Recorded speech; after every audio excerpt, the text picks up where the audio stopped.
Starting with the south wall, we have our chemicals and open storage.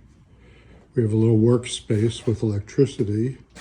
Our major paints, locks, automotive chemicals, and this is fasteners and parts. This is caulk, more fasteners and parts, pesticides, work table. The green cabinet is tools. This is going to be future storage for fasteners. I think they're going to move fasteners to here. And this is unused now.